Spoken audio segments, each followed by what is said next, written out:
ಅಭಿಪ್ರಾಯ ಹೇಳಿದ್ದಾರೆ. ಈಗ ರಾಜೀನಾಮೆ ಕೂಡ ಪ್ರಶ್ನೆ ಇಲ್ಲ, ಗೊತ್ತಾಯ್ತಾ? ಯಾಕಂದ್ರೆ ನಾ ಏನೂ ತಪ್ಪು ಮಾಡಿಲ್ಲ.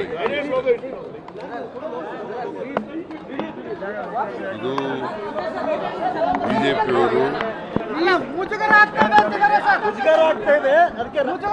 ಗೋದ್ರಾಜ್ ಇನ್ಸಿಡೆಂಟ್ ಅಲ್ಲಿ ಇವರು ಪ್ರೈಮ್ ಮಿನಿಸ್ಟರ್ ರಾಜೀನಾಮೆ ಕೊಟ್ಟಿದ್ರ? FIR ಆಗಿತ್ತಲ್ಲ ಅವ್ರಿಗೆ ರಾಜೀನಾಮೆ ಕೊಟ್ಟಿದ್ರ? ಕುಮಾರಸ್ವಾಮಿ ನರೇಂದ್ರ ಮೋದಿ ಅವರ ಸರ್ಕಾರದಲ್ಲಿ ಇದಾರಲ್ಲ, ಅವ್ರ ಮೇಲೆ ಬೇಲ್ ಮೇಲೆ ಇದಾರಲ್ಲ, ಅವ್ರು ರಾಜೀನಾಮೆ ಕೊಟ್ಟಿದಾರ? ಕೊಟ್ಟಿದ್ದಾರೆ ಅಂದ್ರೆ ಮತ್ತೆ ಅವ್ರಿಗೆ ಮುಜುಗರ ಆಗಲ್ವ? ಅವ್ರಿಗೆ ನಾನು ಯಾವುದೇ ಕಾರಣಕ್ಕೂ ಕೂಡ ರಾಜೀನಾಮೆ ಕೊಡಲ್ಲ ಅನ್ನೋದನ್ನ ಅವರು ಹೇಳ್ತಾ ಇದ್ದಾರೆ, ಮತ್ತೊಂದ್ಸಲ ಪುನರುಚ್ಚರಿಸಿದ್ದಾರೆ.